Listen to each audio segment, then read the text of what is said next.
The courtyard of Winterfell felt strangely silent after the day's hunts and labors were done.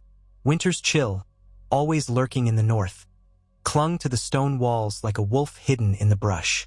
Jon Snow stood by the training yard, watching the last streaks of daylight fade over the ramparts.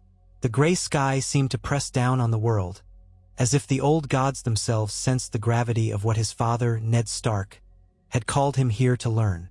Yet Jon could not have fathomed the revelation that awaited him. He expected another of Ned's lessons on duty or honor, perhaps a private word on the responsibilities of a man grown. Jon was nearly a man grown in years, though many in Winterfell still called him the bastard with an offhand cruelty. Yet his father, no, his uncle, never did. Ned Stark never called him bastard, never spat the word. But Jon knew he was different. He had been raised among the Starks, yet somehow never quite belonged. His father waited beneath the old weirwood tree in the Godswood. Snowflakes hovered in the frigid air, swirling against the red leaves and white trunk of the ancient sentinel. Jon approached, cautious. There was something in Ned Stark's posture, a heaviness to his shoulders, that made Jon's breath tighten. Ned's gloved hands were folded, and his brow furrowed in quiet concern. He glanced up, his gray eyes bearing that old sorrow Jon had seen many times but never understood. "Jon," Ned said quietly, beckoning him closer. Jon dipped his head, instinctively respectful, though he was no child. "Father." At that, Ned's expression flickered. Jon might have missed it if he hadn't been watching so closely. He saw a moment of conflict, as though the word father brought a spear of guilt or longing through Ned's heart. "Sit with me." Ned gestured to a gnarled root of the weirwood tree, thick enough to serve as a bench. "I have something to tell you, something I should have told you long ago. Perhaps I was a coward. Or I simply believed it was safer if you did not know." Jon had always trusted Ned with an unwavering faith. He had admired him above all men, counted him as the pinnacle of honor. But for the first time, a small bud of alarm opened in Jon's chest. "I don't understand." The hush of the Godswood enveloped them. Jon could hear the gentle trickle of water from the hot springs, the faint rustle of leaves overhead. Ned exhaled. "I have carried a secret, Jon. Carried it since before you were born." It was the way Ned spoke his name, Jon, not my son, that gave the first real hint of the storm that was about to break. "I promise you, what I tell you now is nothing you have done or asked for, but it is who you are, and the knowledge will change everything." Jon kept his voice steady. "I am listening." Ned closed his eyes, as though praying to the old gods for strength. The wind rattled the red leaves above them. "You have always wondered about your mother. I told you she was Willa, a woman of no rank, and that you were my bastard." He swallowed. That was a lie. Every part of Jon's body seemed to tighten at once. Questions instantly crowded his mind. He had hammered away at Ned all his life, wanting to know who his mother was, and each time, Ned had deflected. Jon's throat went dry. "A lie?" he repeated, hardly believing. "Yes, and for that, I beg your forgiveness. I told you the lie to protect you." Ned's voice cracked, so unlike the calm wolf of the north that the lords and small folk knew. "She was not some common woman. Your mother was my sister, Lyanna Stark." All the warmth in Jon's body seemed to drain through his feet, into the cold roots of the weirwood. A strangled noise escaped him. Your sister? My mother was your sister." Ned's gaze held his. Jon wanted to turn away, but found he could not. "She bore you in the Tower of Joy, but it was not I who fathered you. Your father. Your father was Prince Rhaegar Targaryen." Jon might have laughed at the absurdity if not for the seriousness on Ned's face, the sorrow and earnestness that robbed the moment of any possibility of jest. This was no cruel joke. This was the truth. It struck him like a hammer blow to the chest. Prince Rhaegar Targaryen, the silver-haired dragon prince who had been slain on the Trident by King Robert Baratheon. A name from songs and stories. A name from war. Jon realized he was shaking his head. It cannot be true. Ned rested a hand on Jon's shoulder. "It is true. I swore to Lyanna that I would protect you." She feared that Robert would kill you if he ever learned you were Rhaegar's son. The realm had turned against the Targaryens. Robert fought the war in part for her because he believed Rhaegar had kidnapped and dishonored her. Lyanna loved him, Jon. And when she bore you, she made me swear an oath I have done my best to keep. A swirl of confusion, fear, anger, and 1,000 other emotions roiled in Jon's belly. He was not the bastard son of Ned Stark, but the son of Prince Rhaegar, heir to the Iron Throne, and of Lyanna Stark, Ned's own sister. Suddenly, the past made sense in a twisted, horrifying way. Why Ned had never spoken of his mother. Why Catelyn Stark had always looked at Jon with such mistrust and anger.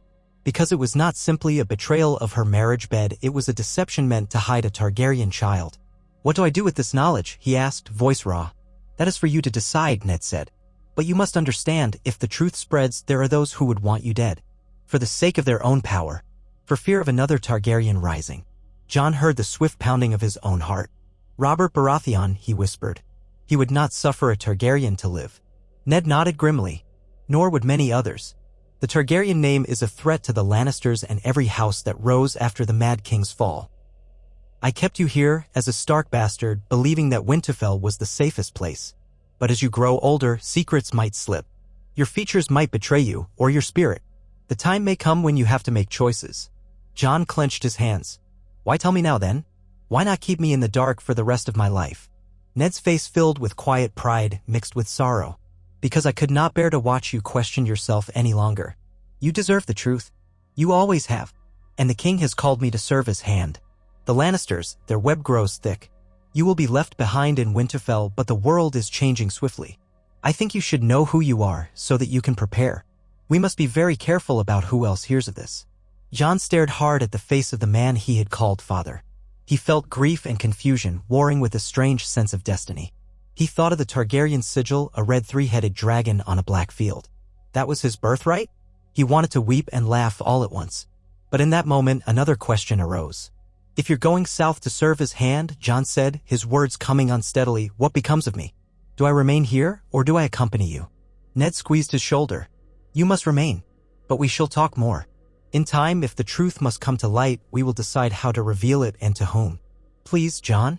I beg you to keep this secret for now. Do you swear? Jon did not hesitate. I swear it.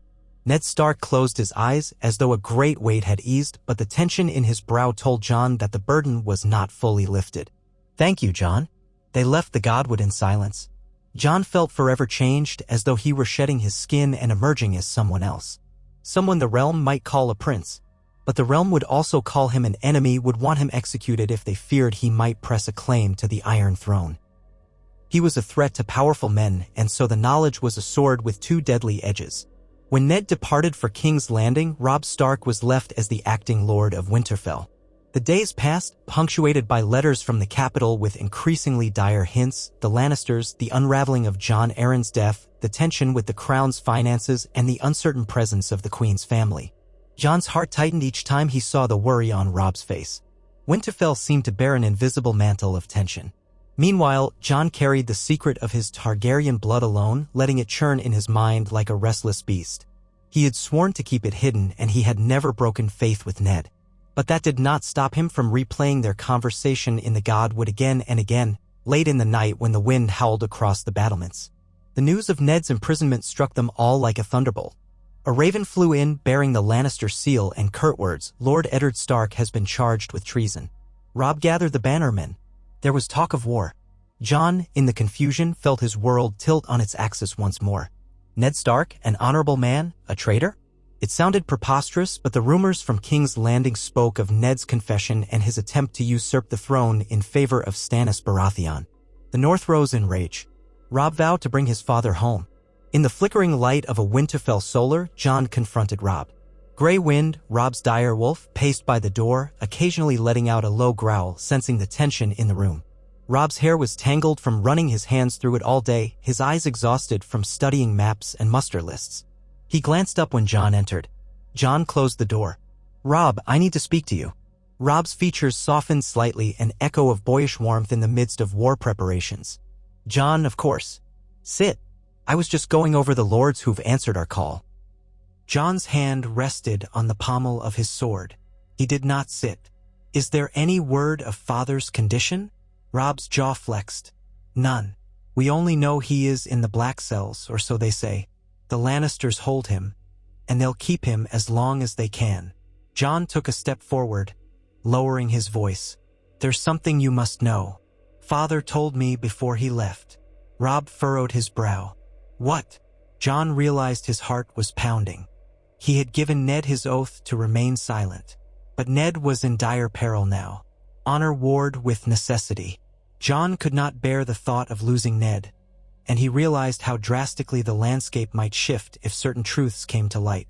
Robb was marshaling the North to war, and the Lannisters would do everything they could to secure their throne. But if the realm learned there was a living Targaryen with a claim, how would that tip the scales? Could it save Ned's life, or would it doom them all? He hesitated. Then Jon said, You must swear to me on our bond as brothers that what I tell you now will go no further. Robb's eyes narrowed in concern. Jon, you know you can trust me. I swear it. By the old gods. Jon took a steadying breath, then told Robb everything. How Ned had confessed the truth of his parentage, that Jon was no bastard of some low-born woman, but the son of Lyanna Stark and Rhaegar Targaryen. He spoke quietly, words tumbling forth in an anxious whisper. Robb's expression turned from confusion to shock, and from shock to a controlled but intense awe. He listened, mouth slightly parted, as if trying to reconcile the Jon he knew. His sworn brother in arms, the black-haired youth with the solemn gaze, with the scion of House Targaryen. When Jon finished, the silence felt as if it would swallow them both. Even Grey Wind stopped pacing, as though the direwolf sensed the weight of the revelation.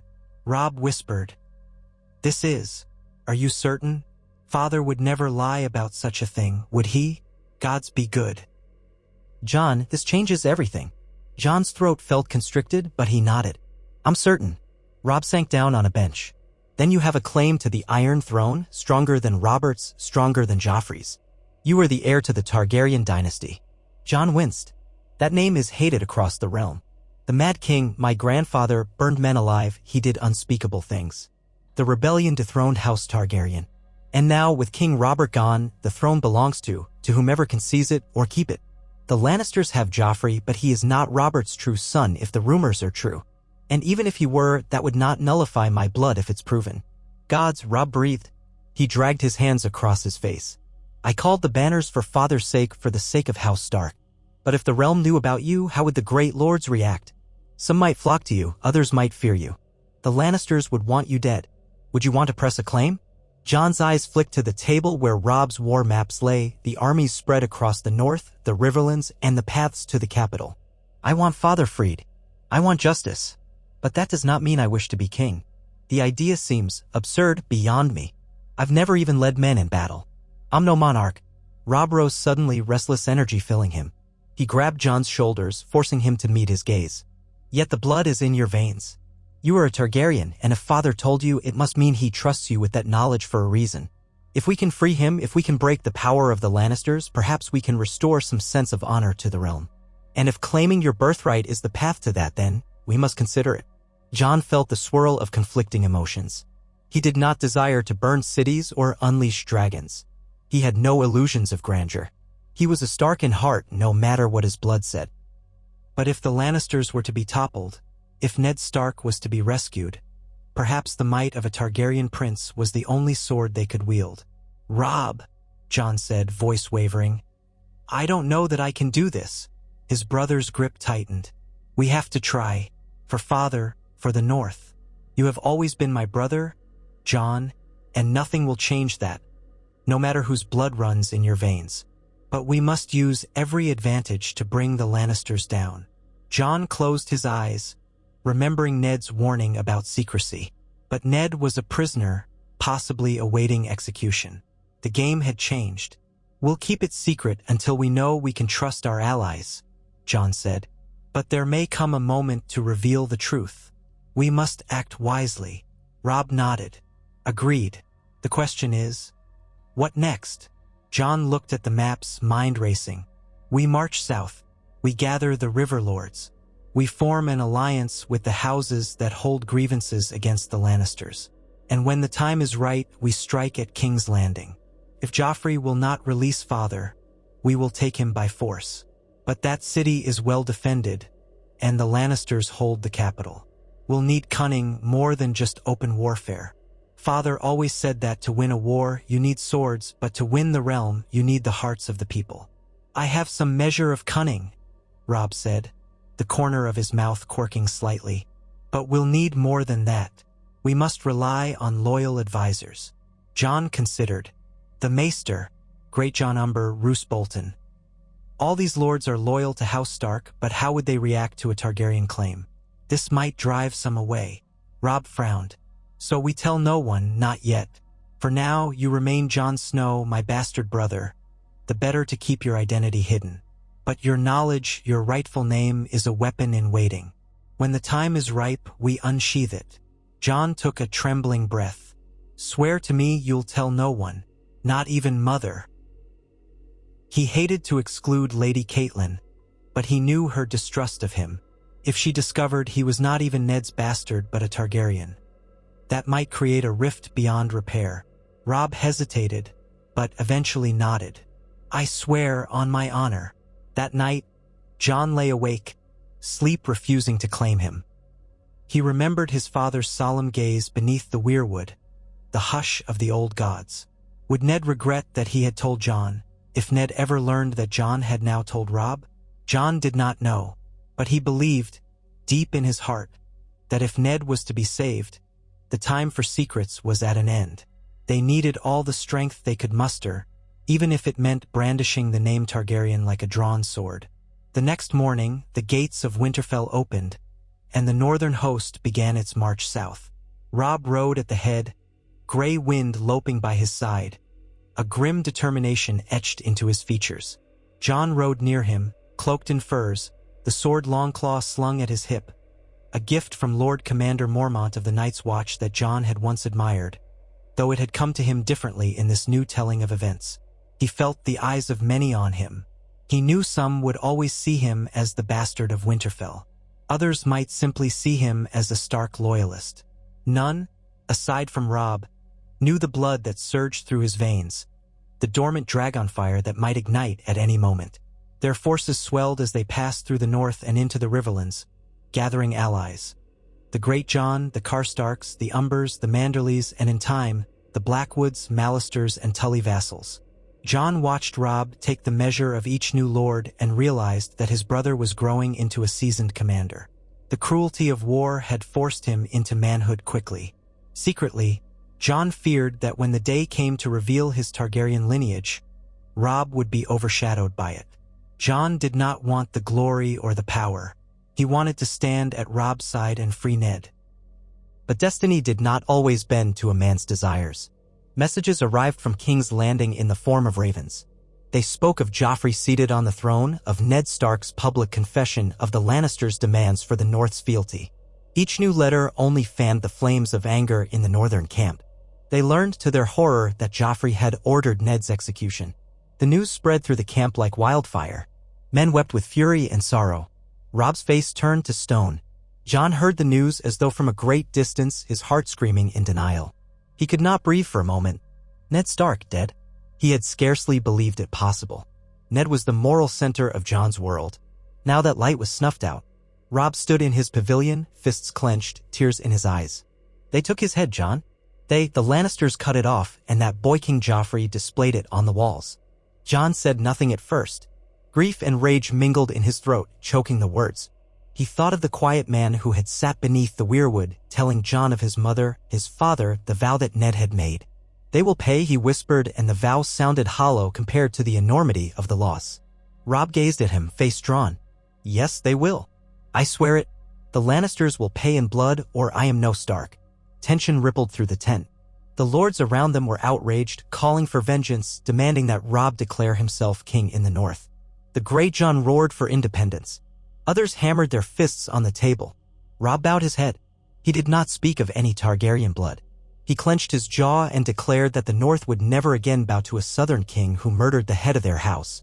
And so, in that tent, the northern lords proclaimed Robb Stark the king in the North. Jon watched, his blood surging with pride at the unity and fierce loyalty of these men, yet he also felt the stir of his own secret. The great Jon was the first to bend the knee, and all the Northmen followed suit. King Robb, they hailed. King in the north. In the days that followed, messengers arrived, alliances were sought. Tywin Lannister had an army in the field. Jaime Lannister was captured by Robb's cunning at the Whispering Wood. The Riverlands were aflame with war. The phrase lurked at the twins, cunning and opportunistic as always. Through it all, Jon remained at Robb's side, advising him as best he could, learning the arts of war by observation and experience. One evening, Robb summoned Jon to his tent, clearing away everyone else. The lamps burned low, shadows dancing on the canvas walls. There was a haunted look in Robb's eyes, the weight of kingship pressing heavily upon him. "We've achieved a great deal," Robb said softly, "but it's not enough. Father is dead, and so is our chance to negotiate peace. The Lannisters have shown their ruthlessness. They will not forgive us." Jon, eyes downcast, said, "We push forward. Our men are with us. The Riverlords are with us. But will that truly bring justice?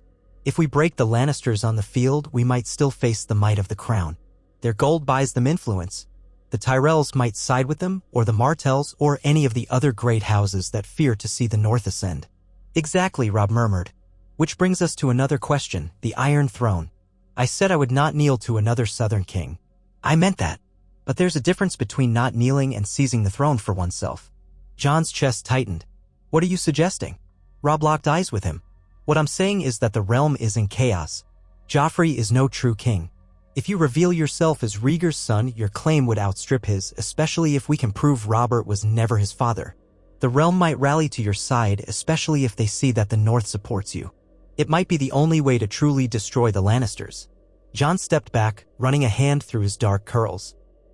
"I'm not sure the realm would rally to a Targaryen after everything that happened with the Mad King."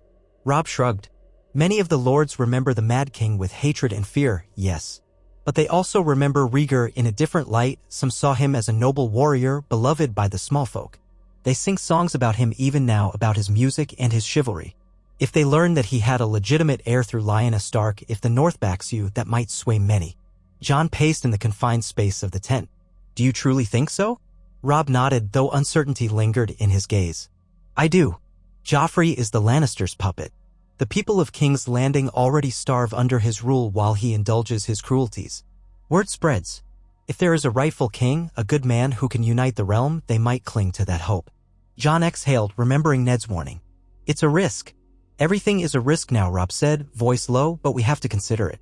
Otherwise, we wage a protracted war, northern independence on one side, Lannister ambition on the other, and the realm bleeds. Perhaps it's destiny, Jon. You are the song of ice and fire." Jon couldn't help a soft, sad laugh at that phrase. "Destiny or not, I am not ready for a crown." Robb clapped him on the shoulder. "Neither was I ready to be king in the North. But we must rise to what duty demands." Jon gazed at the flickering lamp, golden light dancing on the table's surface, illuminating the map of Westeros. Finally, he drew in a breath. "We move step by step. We build alliances. If the time and place comes where revealing the truth will shift the balance, we do it. But let's keep it a secret for now. If the Lannisters discover it, they will move heaven and earth to kill me." Robb offered a solemn nod. "Agreed. But remember, I stand with you. You are not alone in this." Jon swallowed, feeling gratitude and dread. "Thank you," he said softly, and then they embraced as brothers.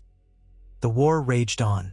The Stark host proved formidable, but the Lannisters' resources seemed inexhaustible. Tywin Lannister's gold bought mercenaries and alliances. Peter Baelish worked behind the scenes, cunning as ever. The Red Wine fleet blocked seas, and rumors hinted that House Tyrell might throw their considerable strength behind the crown. The city of King's Landing endured under Joffrey's erratic tyranny, advised by Cersei, who grew desperate as her hold on power weakened. The small folk suffered. War left fields trampled, villages burned, and the riverlands soaked in blood. Jon saw horrors he had never imagined. Bodies rotted on stakes. Bandits prowled the roads. He fought in skirmishes, testing the edge of Longclaw, remembering Ned's lessons about mercy and justice. He saved a young woman from Lannister outriders. He saw small folk kneeling in mud to beg for scraps. Each horror stoked the quiet rage within him. Maybe Robb was right. Maybe the realm needed a new ruler who could end this madness once and for all. But he doubted himself. He was no statesman, nor was he a powerful warlord. He knew only what Ned had taught him. Do right by the people, keep your word, act with honor. Yet war demanded cunning and cruelty at times, strategies Ned might have found dishonorable. Jon did not want to be a king who became a tyrant. He wrestled with these thoughts, finding little solace. Robb, for his part, led the northern host to victory after victory, outmaneuvering the Lannisters. Jaime Lannister remained a prized captive, though negotiations for his release went nowhere. Catelyn Stark, distraught over Ned's death, tried in vain to broker a truce to get her daughters back. Sansa and Arya were rumored to be in King's Landing. The entire realm teetered on the edge of chaos. One autumn evening, as red and gold leaves littered the fields, the Stark host made camp near Harrenhal, the massive, half-ruined castle by the God's Eye. Smoke from cooking fires curled into the darkening sky. Scouting reports told of a Lannister force not far west, possibly under Tywin's command. In Robb's command tent, the air felt thick with tension. The great lords of the north gathered around a broad table covered in maps, each speaking in turn, strategizing how to deal a death blow to the Lannisters. Jon stood near Robb, silent, scanning the faces of the men. Lord Bolton's pale eyes flicked over him, unreadable. The great Jon boomed with laughter, relishing the idea of charging headlong into Tywin's lines. Lady Catelyn stood near the edge, her features drawn and sorrowful, but her mind keen as she weighed different approaches. Ser Brynden Tully, the Blackfish, argued for caution. "We cannot simply smash our army against Tywin in open field," the Blackfish said. "He has the advantage in numbers and cavalry. We must be smarter." The great Jon grumbled. "We won at the Whispering Wood, and again at the camps. We can do it again." Robb exchanged a glance with Jon, then cleared his throat. "We need to hit them where they are vulnerable, or we need a new alliance. The Tyrells remain the wild card. If they join the Lannisters, we'll be outflanked." "They might join you," Lord Bolton said softly. His voice was almost a whisper, compelling the group to lean in. "If it was known that you had a legitimate Targaryen on your side." Jon froze, his heart hammered in his chest. He stared at Lord Bolton, who inclined his head. "I am not ignorant," Bolton murmured. "It is the only explanation for why Ned Stark kept you so close, bastard." I snapped to Jon. Tension crackled through the tent like lightning. Catelyn's face blanched. She opened her mouth to speak, but no sound emerged. Robb's hand went to his sword. The great Jon blinked in confusion. Lady Catelyn stepped forward, her voice tight as a drawn bow. "What nonsense is this?" Bolton's expression was almost dispassionate, a slight smile playing on his lips. "I have been observing Jon Snow for some time. His looks, his bearing. There is a certain Targaryen air about him under the Stark features, and I recall glimpses of the aftermath of the rebellion. Ned Stark brought home a bastard from the south. Then there are the rumors that Rhaegar took Lyanna. If Jon were their child, the timeline would make perfect sense." Silence reigned. Jon felt a powerful urge to flee the tent or to draw his sword. Robb's nostrils flared. "Lord Bolton," he said, voice vibrating with anger. "You tread dangerous ground." Bolton turned to him. "Your Grace, I am a loyal bannerman. But if this is true, then it changes the entire complexion of our war. Why keep it secret?" Jon gritted his teeth, forcing himself to speak calmly. "Because the realm hunts Targaryens. Because King Robert would have had me killed.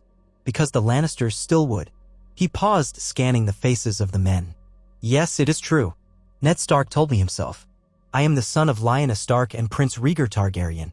A wave of shock rippled through the tent. The great Jon let out a low whistle. Lady Catelyn's expression flickered from horror to confusion to something unreadable. Ser Brynden Tully's gaze grew calculating. Robb stepped forward, placing himself protectively beside Jon. "If you intend to betray this secret, Lord Bolton, you will answer to me." Bolton raised his hands in a gesture of acquiescence.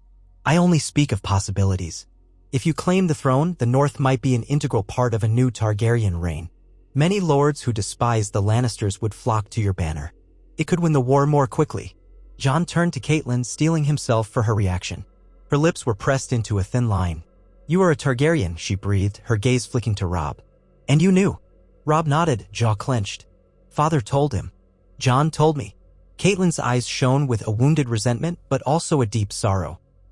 "Ned never told me," she whispered. "He never trusted me with it." Jon bowed his head. He wanted to protect us all. The tent erupted in discussion. Some lords looked uneasy, others seemed strangely excited by the prospect. Roose Bolton, as unsettling as ever, appeared mildly amused as though he was carefully weighing how best to exploit this knowledge. But the great Jon placed a hand on Jon's back, surprisingly gentle.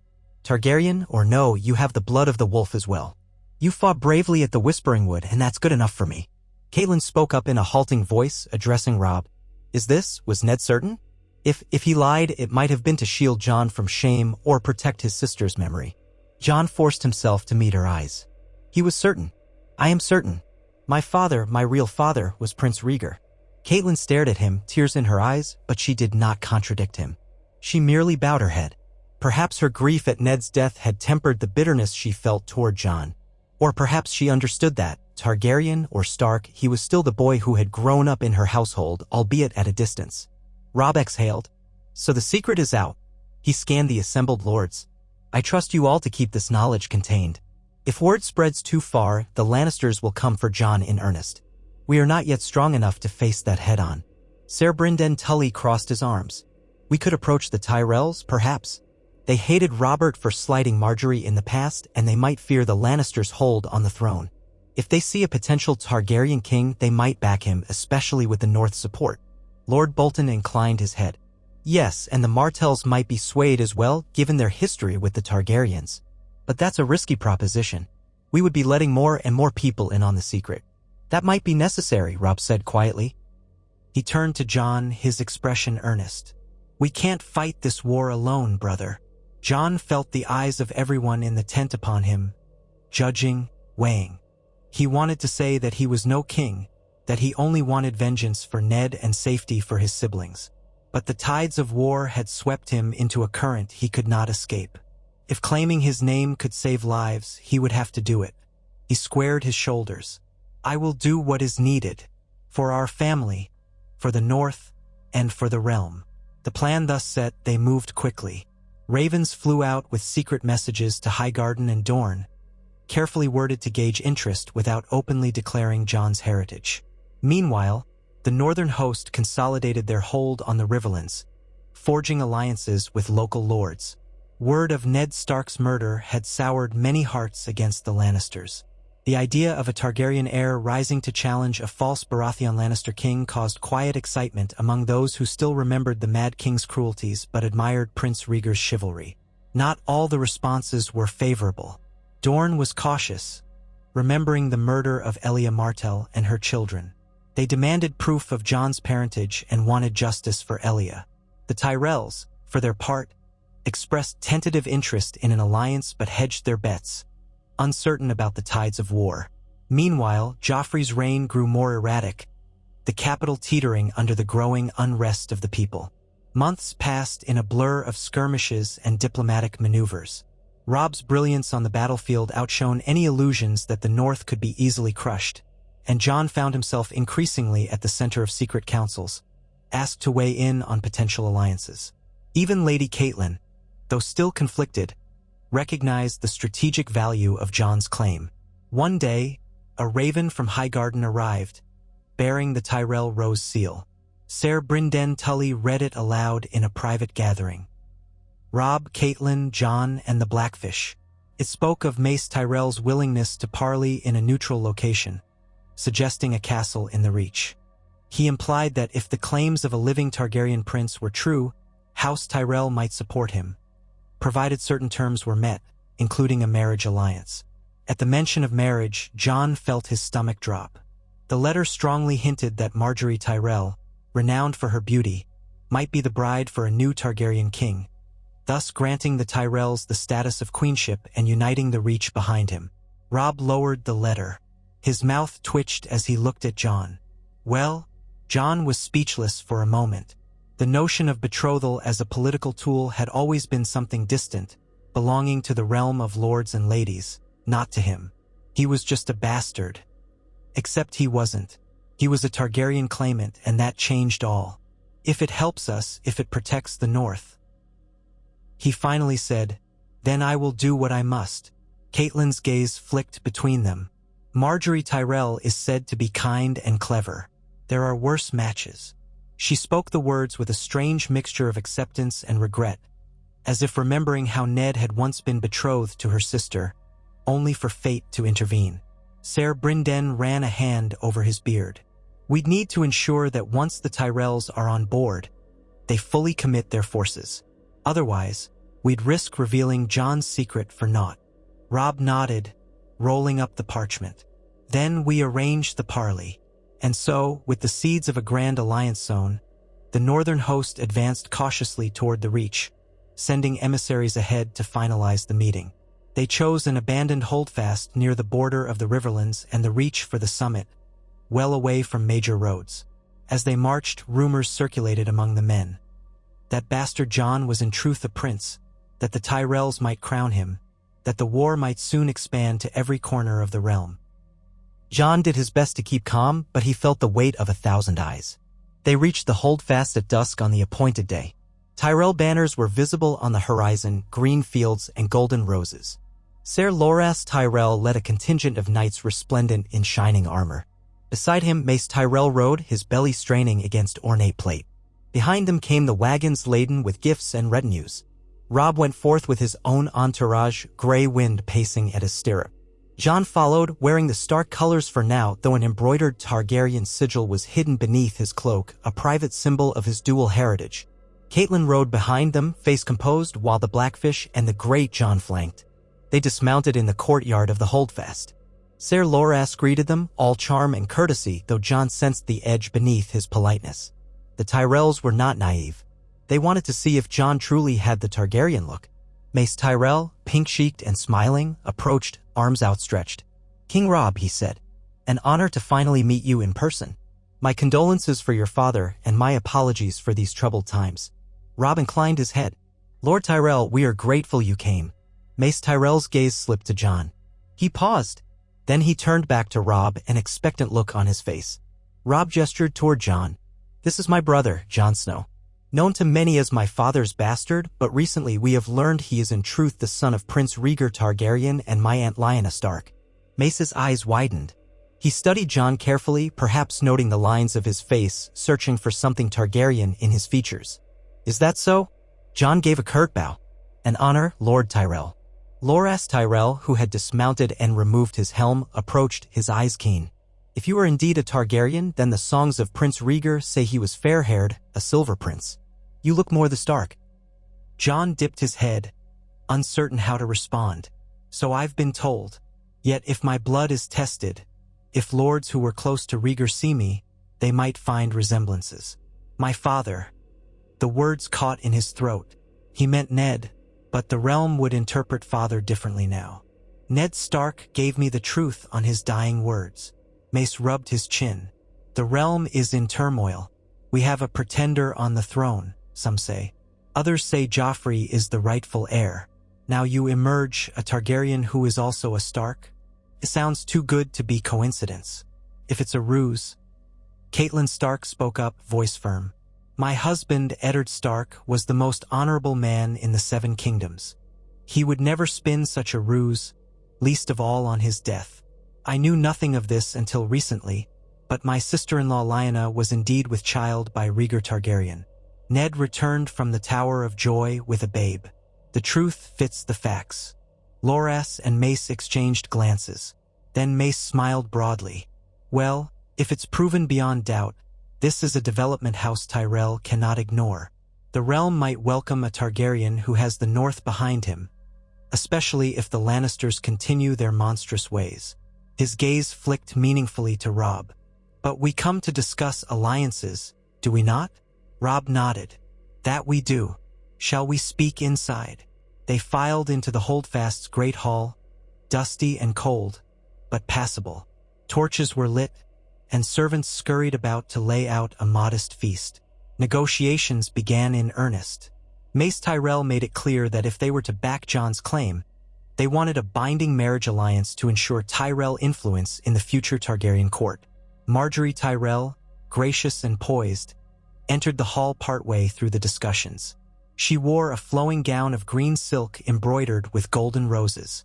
Her eyes were bright, scanning Jon's face with curious interest. Jon stood, momentarily unsure of himself. He had never seen anyone quite so striking. Marjorie dipped into a practiced curtsy. "My lord," or, should I say, "my prince?" Her words were smooth as honey. Jon's cheeks warmed and he cleared his throat. I am not yet a king, my lady." She smiled in a way that lit her entire face. "We shall see what the future holds." Catelyn and Robb exchanged quick looks, and Mace Tyrell beamed like a merchant who had just seized the deal of a lifetime. The meal that followed was one of cautious conversation, but the outlines of an arrangement began to solidify. House Tyrell would provide men, ships from their vassals in the Shield Islands, and gold to fund the war effort. In exchange, Jon would eventually wed Marjorie once he claimed the Iron Throne. Robb would remain king in the north or else accept a position of extraordinary authority if Jon unified the realm. The details needed refining, but the gist was clear. Jon found himself seated beside Marjorie. She was clever with words, deft at navigating the social dance of lords and ladies. Her laughter was gentle, and she asked him questions about the north, about Winterfell, about his experiences in battle. Jon answered haltingly at first, but her earnest interest put him more at ease. Yet through it all, a voice in the back of his mind whispered that this was alliance building, a contract, a political arrangement more than genuine affection. He had known no woman's love save for fleeting crushes and yearnings in his youth, and he had joined the war before he could truly experience romance. Now a wife was being thrust upon him like a piece on a Sivas board. When the feast ended, the Tyrells departed for their own makeshift camp outside the holdfast. Robb, Jon, and the others gathered to debrief. It was decided that the Tyrell alliance must remain secret for now, only to be revealed when their armies could move in concert against the Lannisters. Marjorie's betrothal to Joffrey had been undone after Renly Baratheon's death in another timeline, but in this scenario, she had yet to be formally pledged to anyone. The Tyrells, therefore, were weighing all their options. Before retiring for the night, Jon stepped outside the hall to get some air. The stars glinted overhead in a black velvet sky, and the moon cast pale light across the courtyard. He walked alone, hearing only the soft sound of the wind through the broken battlements. Footsteps approached behind him. He turned to see Lady Catelyn, her face half-lit by moonlight. For a long moment, they simply regarded each other. "Jon," she said quietly, "I would speak with you if you'll permit it." He nodded. "Yes, my lady." She braced her arms, drawing her cloak tighter against the cool wind. "I have not treated you kindly over the years. I thought you were Ned's." Betrayal, a living reminder of his unfaithfulness. "Now I learn that you are not truly his bastard. You are the child of his sister and Rhaegar Targaryen." She paused, voice trembling. "I don't know how to make sense of it. My husband lied to me, and yet he did it to protect you, to protect us all." Jon swallowed hard. "I never wanted to come between you and your family." Catelyn's eyes glistened. "I know. And I have been cruel. It shames me. I cannot change the past, but I can say that I am sorry." She bowed her head. "You are Ned's nephew and my children's cousin, but you are also a Targaryen with a claim to the throne. One that could make you the most powerful man in the realm. It frightens me." Jon gently said, "I don't seek power for its own sake. I only want justice for Ned. I want to protect my brothers and sisters. Arya, Sansa, Bran, Rickon." Catelyn drew a shuddering breath. "We all do, if you become king. If you marry Marjorie Tyrell and the Reach stands behind you, do not forget your northern kin. We need you, Jon." He reached out hesitantly and clasped her hand. "I won't forget." She nodded, tears slipping down her cheeks. Then she turned and retreated into the holdfast, leaving Jon alone in the moonlit courtyard. He watched her go, feeling an ache of mingled sorrow and resolution. A few days later, the newly forged Stark Tyrell pact took shape. Wordlessly, the Tyrell Knights moved northward to Harry Lannister lands, while Robb's forces circled around to join them. The war expanded, with the Lannisters now fighting on multiple fronts. Rumors spread like wildfire. Some said a Targaryen prince fought alongside King Robb of the North. Others scoffed it as northern propaganda. The Lannisters scrambled to contain the crisis, but their resources were stretched. Time was against them all, for winter crept closer with each passing day. Supplies began to dwindle. Even the Tyrell's storied harvests had to be carefully rationed. Yet the combined Northern Reach host gained ground, capturing key strongholds in the Crownlands. Panic gripped King's Landing. Cersei Lannister, hearing tales of a Targaryen heir, grew frenzied, punishing any suspected traitors within the city. The small folk whispered of a dragon-wolf alliance that might sweep down upon the capital at any moment. At last, the allied forces stood outside the gates of King's Landing, their banners filling the horizon. Green Tyrell roses intermingled with stark gray direwolves, forging a rainbow sea of arms and armor. Jon, clad in dark plate with a subtle three-headed dragon inlaid on the breast, rode beside Robb, their horses stamping in the mud. Before them, the gates of the city loomed, and beyond, the Red Keep perched on its rocky promontory, a symbol of Targaryen might that had been claimed by the Baratheons and then the Lannisters. A hush descended on the assembled army as heralds rode forward to call for parley. The defenders atop the walls, gold cloaks, and Lannister men stood in tense readiness. King Joffrey, or the boy who called himself king, was rumored to have lost half his wits with fear and rage. Tywin Lannister had marched east with a desperate force, but was delayed by fighting in the Westerlands. The city was vulnerable. After a time, the gates opened slightly and a small party emerged, flanked by Lannister guards. Jon recognized Cersei Lannister with her golden hair and haughty demeanor, along with the wiry shape of Petyr Baelish and the hulking form of the Hound, Sandor Clegane. They approached the parley ground, tensions so thick one could feel them in the air. Cersei surveyed the allied host. Her lips curled in disdain, but there was fear in her eyes. She fixed her gaze on Robb. "You come to dethrone a rightful king?" Robb, steel in his voice, retorted, "A rightful king does not murder his hand without just cause. He does not cut off the head of Eddard Stark under false charges.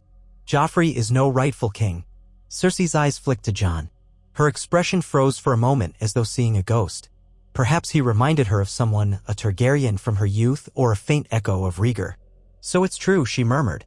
"The Targaryen whelp lives." Jon steadied himself. "I am Jon Targaryen, son of Rhaegar, and heir to the Iron Throne by blood if the realm so wills it." She laughed, a bitter, mirthless sound. "Will you burn us all, then, bastard boy?" He stared her down. "I want no needless bloodshed. Open the gates, surrender the city, and you shall be treated fairly. The people need not suffer for your pride." Cersei lifted her chin. "You presume to talk of pride, boy? You who hide behind wolves and roses? My son is the king, and we will fight for what is ours." Mace Tyrell stirred, but Robb held up a hand.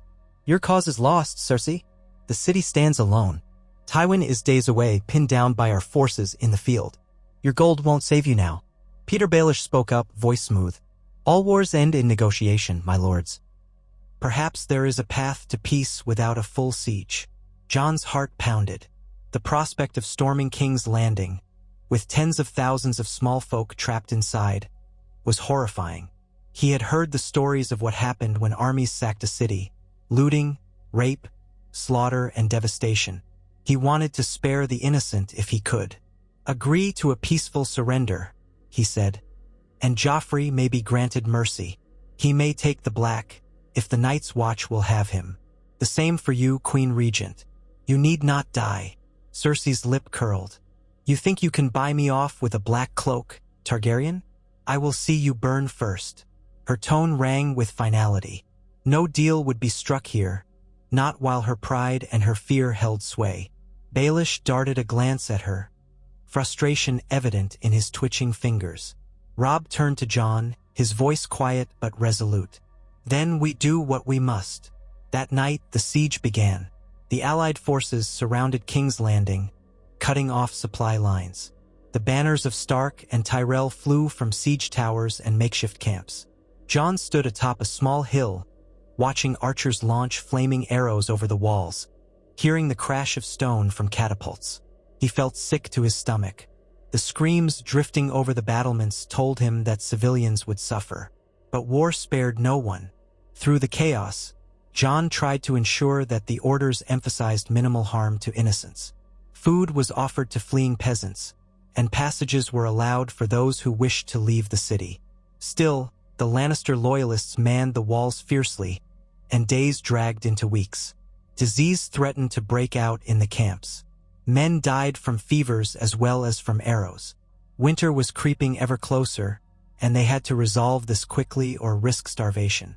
Finally, a breakthrough came in the form of treachery within the city. Peter Baelish ever the ECT the storehouses and granaries.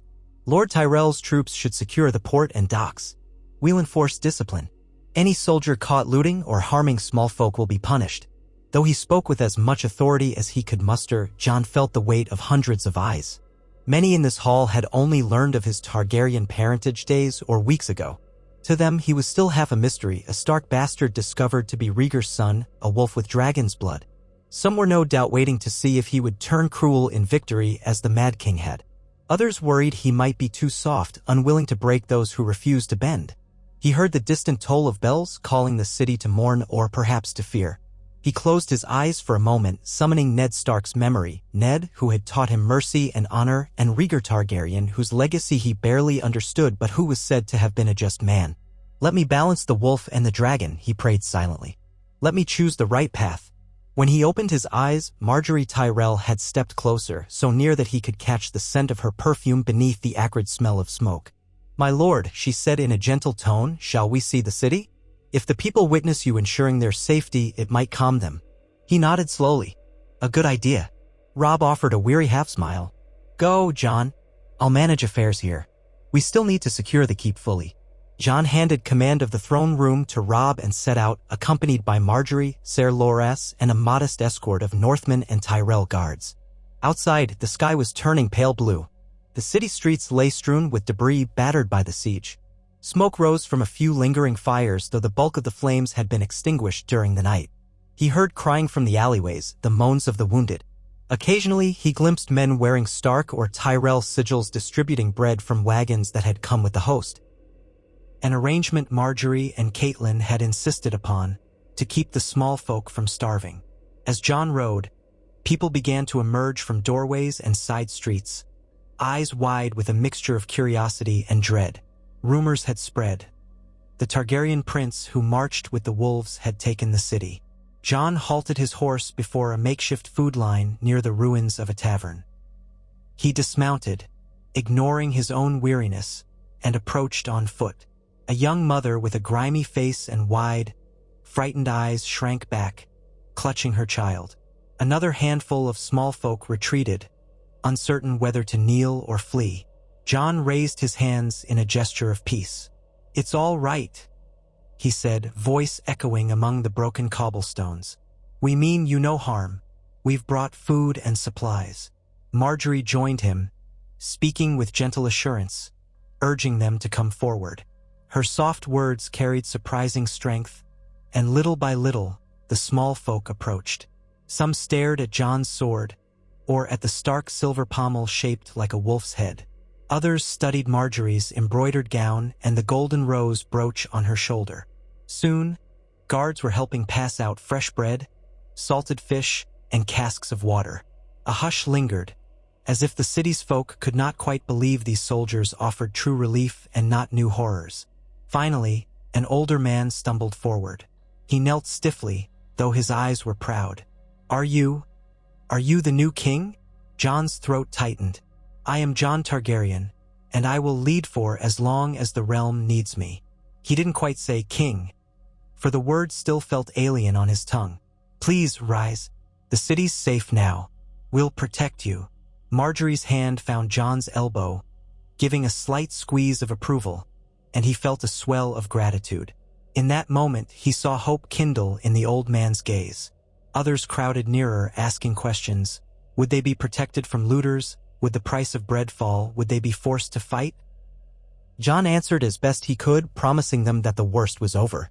Yet in his heart, he knew that challenges lay ahead, for Tywin Lannister was still alive, the Iron Islands might rebel at any moment, Dorne's loyalty was uncertain, and the Vale was an enigma behind Lysa Arryn's gates.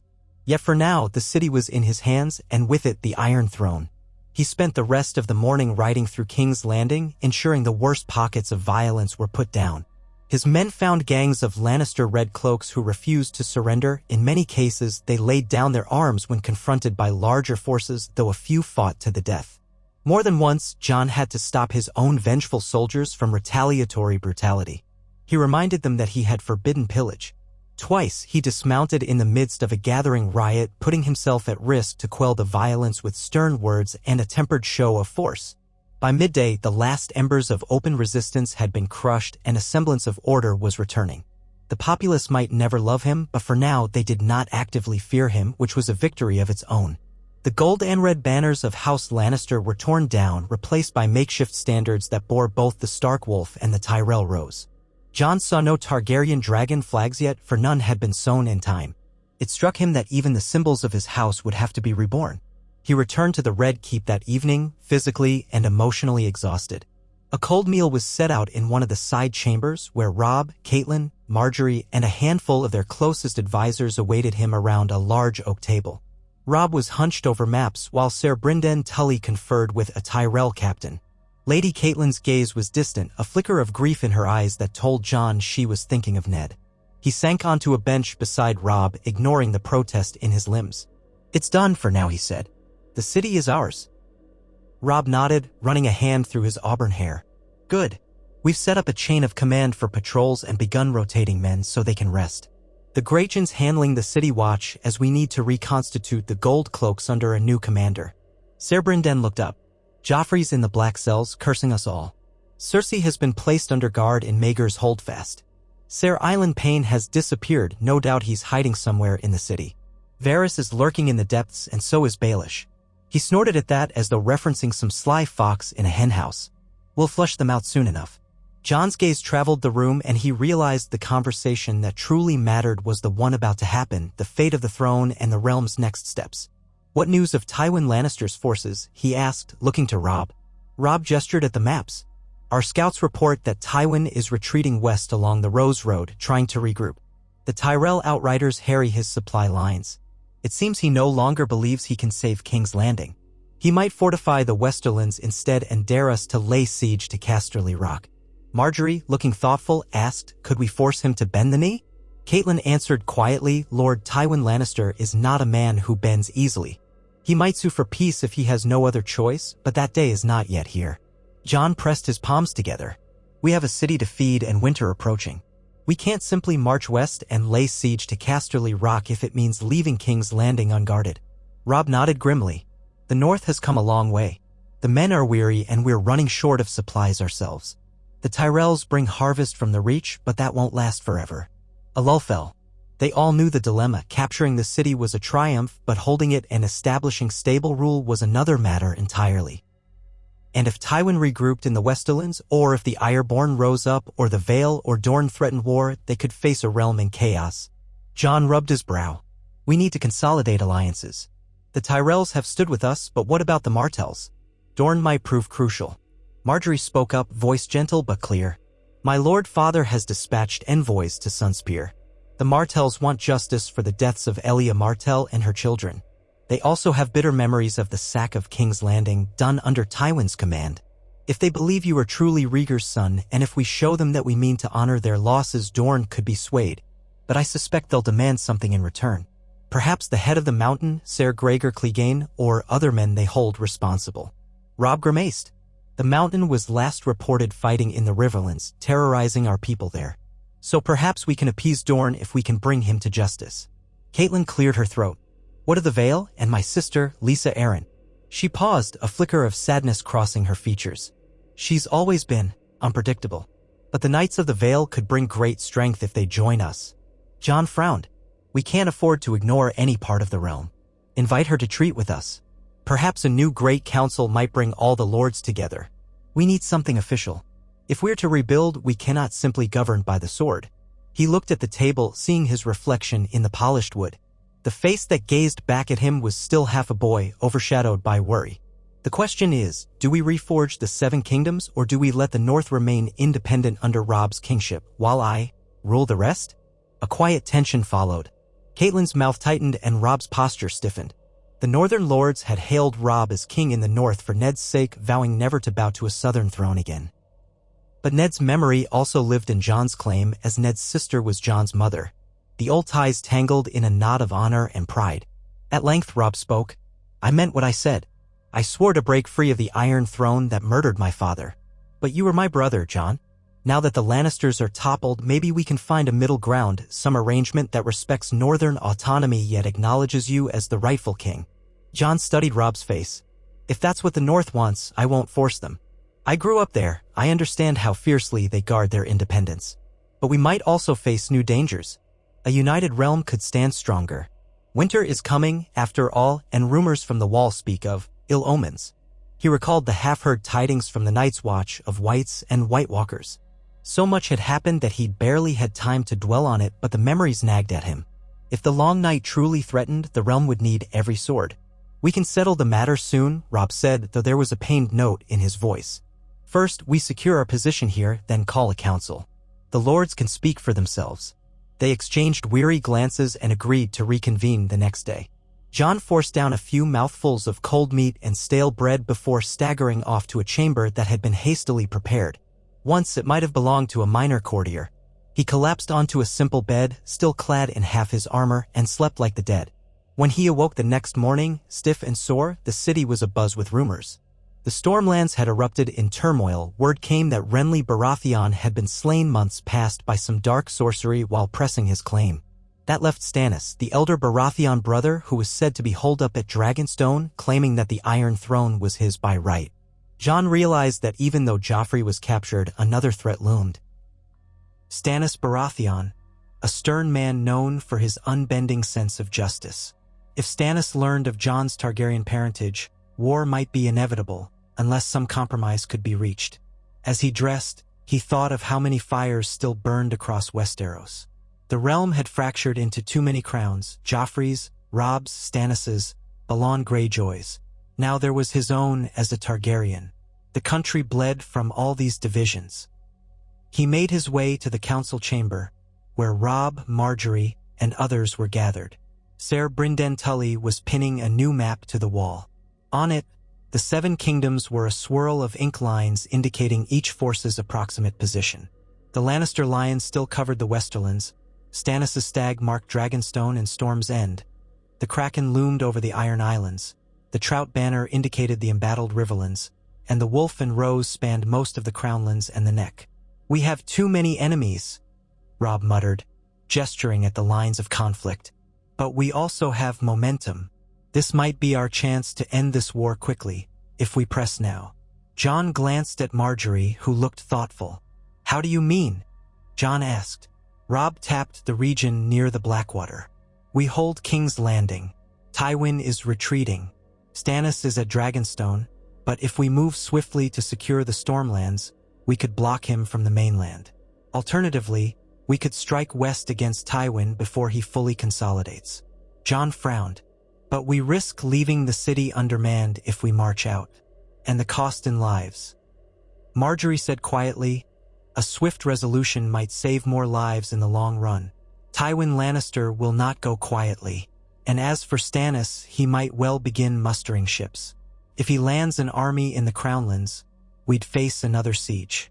Better to keep him contained."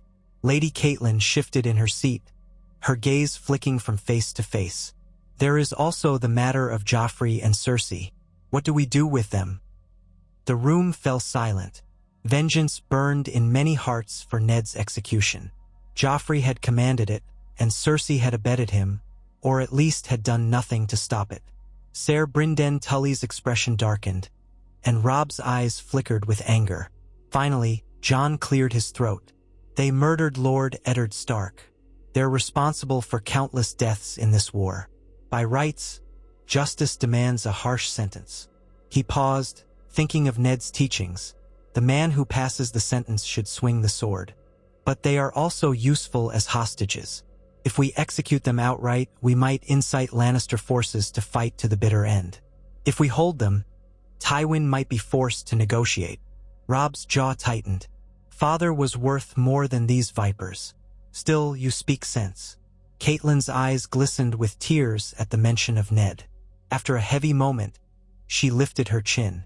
Ned would have wanted justice done with dignity. He always said punishment must be weighed carefully. Margaery folded her hands. Hostages might be the wisest course for now. We can always deliver justice later, once the realm is settled. There was a sense of grim consensus. Joffrey and Cersei would remain prisoners, neither executed nor released, to be used as leverage against Tywin. That question settled, at least temporarily, they turned to the matter of Stannis Baratheon. Robb said. I've never met him, but rumor holds that he's as rigid as iron and as prideful as any man living. He believes he is the rightful heir after Robert. If he learns of your Targaryen claim, Jon, he might see you as no better than a usurper. Jon exhaled heavily. Does he know about Joffrey's illegitimacy? Catelyn answered. Aye, he does. Ned wrote to him. That's why Stannis declared himself king. She paused, remembering. Ned intended to support Stannis's claim once Joffrey's true parentage was revealed, before Joffrey had him seized. A pang of sorrow shot through Jon. How different this all might have been had Ned lived. Then Stannis must see me as an obstacle, Jon said slowly. I wonder if we can negotiate with him instead of fighting. We might present him with evidence that I am indeed Rhaegar's son, that the Baratheon line is. Well, Robert's line is ended. Stannis might see that as usurping his place, or he might demand half the realm. Robb shook his head. He won't accept half a throne. He's too proud. If you're truly Aerys' grandson, Stannis may try to justify his claim by calling you a product of the Mad King's lineage. Marjorie's lips pressed together. A possible alliance with Stannis seems unlikely. He hates the Tyrells, or at least is no friend to us because of Renly. He believed Renly committed treason by crowning himself. Stannis never forgave him, nor the houses that followed Renly. A cold knot formed in Jon's stomach. So war with Stannis might be unavoidable, but one conflict at a time. Tywin is the more immediate threat, and so the next plan of action emerged. Send a token force to blockade Dragonstone from the sea, courtesy of Tyrell warships, just enough to keep Stannis from launching an invasion. Meanwhile, the main host would hold King's Landing, rebuild its defenses, and possibly sally west if Tywin threatened the Riverlands again. They would also dispatch envoys to Dorne, the Vale, and the Iron Islands to prevent new fronts from erupting. All agreed that the realm was precariously balanced. If Tywin refused to bend and Stannis mustered strength, the war could drag on for years. But for now, the Allied forces had the advantage. That night, Jon walked the walls of the Red Keep, alone except for a few Stark guards who bowed as he passed. The city stretched below, its lights flickering in the darkness. The waters of Blackwater Bay lay still, reflecting moonlight. He paused by a crumbling parapet, leaning on the stone. Memories flickered through his mind. His quiet life in Winterfell, training with Robb in the yard, dreaming of joining the Night's Watch as a way to find purpose. Everything had changed since Ned Stark's fateful confession in the Godwood. He was no longer just a boy yearning for a place in the world. He stood on the brink of kingship with half the realm's destiny in his hands. He wondered if Rhaegar Targaryen had ever felt so torn, so uncertain about the burdens of rule. The song said Rhaegar was graceful, valiant, destined for greatness, yet it had all ended on the Trident. Jon closed his eyes, recalling fragments of stories, Rhaegar's harp, his love for Lyanna Stark. Would his father, if still alive, have led differently? Jon would never know. He had to chart his own course. A quiet step sounded behind him. He turned, hand on the pommel of his sword, but relaxed upon seeing Marjorie Tyrell. She wore a simpler dress than usual, perhaps for walking the walls at night, but she still managed to look regal. Her brown hair framed her face in soft waves, and her expression was gentle. "My lady," Jon said, bowing slightly. "Should you be out here alone?" She offered a small smile. "I had Ser Loras escort me most of the way, but I asked him to remain at the steps. I wanted to speak with you privately." Jon gestured for her to join him at the parapet where the night air stirred the locks of her hair. Below, the city murmured with the distant noise of thousands trying to carry on after the siege. She gazed out at the bay. "You look troubled. Is it the city?" He let out a breath. "In part. Mostly it's the weight of all this." It was easier to imagine toppling the Lannisters than to sit on their seat. She nodded, her voice quiet but assured. "Ruling is always harder than seizing power. My father says that often, though he's never worn a crown. You must shape the realm into something better, or everything we've fought for means nothing." She turned to meet his gaze, eyes searching. "You have the loyalty of the North, the support of the Reach, and the sympathy of many who remember Prince Rhaegar fondly. That is more tea." Han most kings begin with. Jon studied her in the moonlight. The betrothal negotiations had not yet been formalized, but everyone knew that for House Tyrell to support his claim, a marriage alliance was expected. The notion still unsettled him. Marriage was supposed to be a sacred bond, not just a political arrangement. Yet Marjorie seemed kind, intelligent, and pragmatic. It was not the worst match in the world. He found himself asking, "Are you all right with this? With marrying someone you barely know? I know you were never formally betrothed to Joffrey, but you were in King's Landing before, for Renly." She shook her head, a faint sadness passing across her face. "I was betrothed to Renly. He preferred the companionship of my brother, truth be told. But we tried to forge an alliance for the good of our house. Then that all fell to ruin when Renly died. Afterward, my father considered forging a new alliance with Joffrey, but that never came to pass in this version of events. Perhaps it's for the best. Joffrey would have been a cruel husband." She offered a slightly trembling smile. "I've grown used to the notion that my marriage will be a political arrangement, though I do hope we might also find some measure of friendship. More than that, I cannot expect."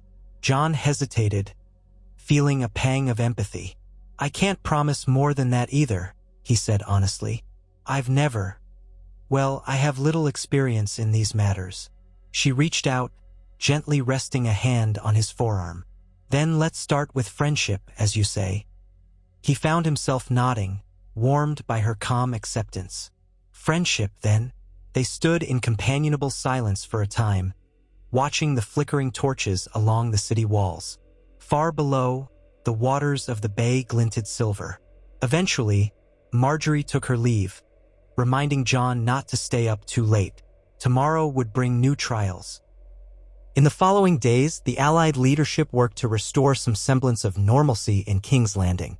Food shipments came up from the Reach, distributed by Tyrell men under Marjorie's supervision. The Great Jon oversaw the reorganization of the City Watch, carefully weeding out those gold cloaks who might remain loyal to the Lannisters. Catelyn Stark led efforts to identify and aid orphans of the conflict. Robb spent hours each day receiving petitioners, lords, merchants, commoners, sorting out property disputes, rebuilding orders, and punishing criminals. Jon, for his part, made appearances throughout the city, always escorted by a rotating guard of Northern and Reach Knights, listening to complaints, ensuring discipline among his forces, and trying to quell rumors that he would become the next Mad King. Simultaneously, letters flew across the realm. Ravens carried messages to Dorne, to the Vale, to the Iron Islands, and even to Pike, where Balon Greyjoy was rumored to be building ships. Jon offered terms of peace if they recognized his claim. He promised that each region would retain certain privileges, including a measure of local autonomy. The North's relationship would be unique, possibly allowing Robb to remain king in the North in name while acknowledging Jon as High King of the Seven Kingdoms, an unprecedented arrangement that might pacify Northern pride without severing unity. Some lords scoffed at the notion, others found it intriguing. Within a fortnight, a response arrived from Dorne. Prince Doran Martell's letter was full of careful courtesies. He wrote that Dorne would consider acknowledging Jon's rightful place if 3 conditions were met. First, the punishment of Gregor Clegane, who had brutally murdered Elia Martell and her children. Second, the formal apology and restitution for Dorne's suffering under the Mad King and Tywin's sack of King's Landing. And third, a marriage alliance that might unite Targaryen blood with Martell. Namely, a betrothal for Princess Arianne Martell or one of Doran's younger children. Jon and his advisors pored over the letter. Catelyn pointed out that Marjorie Tyrell was already the prospective bride. Offering a second betrothal to Arianne would be complicated. Mace Tyrell was furious at the suggestion, seeing it as an attempt to displace his daughter. Robb's eyebrows rose at the mention of punishing Ser Gregor, but agreed it was only just. "We can't marry you off to 2 women at once," Robb observed, half trying to lighten the mood. Jon frowned, feeling a headache building. "Perhaps there's another route. We could arrange a match between a Martell and another potential ally, maybe my cousin Bran or Rickon if they were older, or if..." He trailed off, pained at the knowledge that so many of his younger siblings were scattered or endangered. Bran and Rickon were at Winterfell, presumably safe for the moment, but they were only boys. Sansa remained hostage somewhere, or so they believed. The last they heard, she'd been betrothed to Joffrey, then forcibly engaged to Tyrion Lannister in the original timeline. Arya's whereabouts were unknown. Catelyn's face pinched with sorrow. "We must rescue Sansa if she's still in the city or in Lannister hands. And Arya, we have no word. She vanished after Ned's arrest." A pang of guilt lanced through Jon. He'd been so consumed by war, he hadn't done nearly enough to find his sisters. We should send out search parties, speak to the Master of Whispers if Varys can be found. She could be lost in the city or the Riverlands. Agreed, said Robb, voice tense. But let's also finalize our stance with Dorne. We can vow to bring Gregor Clegane to justice. We can craft an apology for the crimes of the sack, though it was Tywin's men who carried them out, not ours. And the marriage? Asked Marjorie, her voice carefully neutral, but her eyes clearly uneasy. Jon shook his head. I have no intention of spurning your family. We made a pact, but perhaps we can extend another alliance. We have lords in the north and the Riverlands who might be suitable. Or even one of my half-brothers, if that's possible in a few years, though Rickon is very young. He stopped, grimacing at the complexity. We'll craft a response. We won't dismiss their demand outright, but we'll propose alternatives. If Prince Doran truly wants peace, he'll find a way. So they sent their reply, promising to hunt down Ser Gregor Clegane, offering restitution to Dorne, and floating the idea of a different marriage. They ended by inviting Doran to send an envoy to King's Landing to negotiate in person. Meanwhile, the city stirred with fresh rumors that the Targaryen king, some said the wolf dragon, was hunting the mountain, that the Lannisters were in disarray, and that the Tyrells were bringing bounty to the hungry. The small folk gradually accepted this new regime, at least more than they'd accepted Joffrey's tyranny. Jon found it strange to hear the name Your Grace directed at him in the streets, but he forced himself to respond calmly. About 3 weeks after the city's fall, one of the scouting parties returned with news of Gregor Clegane. He'd been spotted terrorizing a stretch of the Riverlands near Harrenhal, now under the shaky control of Roose Bolton, who had marched south with Robb. The mountain apparently commanded a band of cutthroats, raping and pillaging. Bolton was rumored to have engaged him in a skirmish, but the mountain escaped into the countryside. Capturing him would be difficult, for he moved swiftly, leaving devastation in his wake. Jon called a war council in the Red Keep Solar to decide the next move. Robb, the Great Jon, Roose Bolton, who had arrived 2 days earlier, Marjorie and Catelyn attended, along with other key lords. Bolton's pale eyes gleamed as he detailed his encounter. We took Harrenhal with minimal resistance, Your Grace. The mountain had left a few men behind, but they fled once we arrived. A few days later, he returned with a raiding party trying to retake the castle. We pushed them back. He's cunning for all his brute strength. He knows the land well enough to avoid large engagements. Jon studied Bolton's face, which gave away little. He'd always found the man unsettling, though so far Roose had shown no open disloyalty. So you can hold Harrenhal, but you can't chase him down on your own? Bolton inclined his head. I can, but it would take time, and I'd need more men to cordon off the area. He might slip away toward the Westerlands. And if he does, Tywin will welcome him, Robb said grimly. Then we lose our chance to deliver him to Dorne. Jon glanced at Marjorie, who nodded encouragingly. We should coordinate, she said. Send more scouts and cavalry from King's Landing or the Reach. The combined forces can sweep the Riverlands, cornering him. Robb frowned. But that might weaken our defense here, especially if Tywin tries a sudden assault on the city.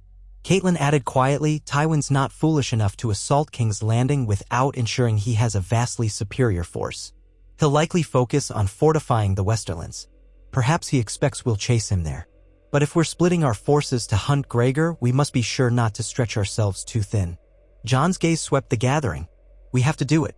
Gregor is a symbol of everything monstrous in this war. And if we don't capture or kill him, we lose Dorne's goodwill. Roose, how many men can we commit? Bolton's voice was smooth as silk. If you reinforce me with 2,000 cavalry, I believe we can scour the region effectively.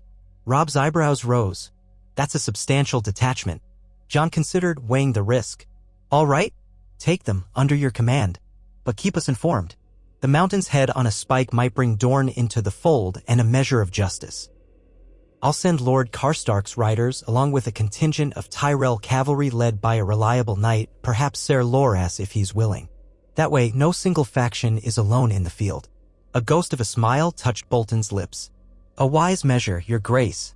They concluded the council with this plan, and Jon dispatched a message to Loras Tyrell. Within days, the combined cavalry marched north and west, intending to trap Gregor between Harrenhal and the loyal forces patrolling the roads near Riverrun. In the meantime, letters arrived from the Vale. Lisa Arryn refused to bring the Knights of the Vale south, citing the Aerys' isolation and the need to protect her son, Robert Arryn. She wrote with the panicked tone of someone who saw enemies at every turn, offering only vague well wishes and no promise of aid. Jon suspected that Littlefinger still had Lysa's ear, manipulating her for his own ends. From the Iron Islands came no reply at all, only rumors that Balon Greyjoy was building a large fleet. Some whispered the Ironborn might soon strike the western coasts, or even the north, hoping to carve out their own kingdom while the rest of Westeros was preoccupied. Robb cursed the possibility, remembering Theon's betrayal in another telling of events, though here Theon was still technically among the northern forces, uncertain of his loyalty. In truth, Theon had drifted from the main host after Ned's death, taking a small party to investigate Pike's intentions. They had not returned, fueling Robb's concerns. The realm's troubles mounted. Yet day by day, King's Landing functioned again under Jon's de facto rule. Robb continued to call him Your Grace in public, though in private he was still Jon, the brother he loved. Margaery took a larger role in reorganizing the city's markets and trade, ensuring food and goods flowed from the Reach. Catelyn oversaw the dispensing of justice, a role she found heartbreaking but necessary. Trials were held for Lannister men accused of crimes against the small folk during Joffrey's reign. Some found guilty were put to death, others mutilated or sent to the wall. Amid all this, Jon tried to keep track of Sansa and Arya. He assigned men to search every corner of the city, to ransack the Red Keep's secret passageways, to question whatever servants remained from Joffrey's court. They discovered no sign of Arya, though whispers said a girl of her age had fled the city months ago with Yoren of the Night's Watch. As for Sansa, no one seemed to know for sure. Some said the Lannisters had her hidden away. Others claimed she'd escaped. One possibility was that Baelish had spirited her out of the city for his own schemes.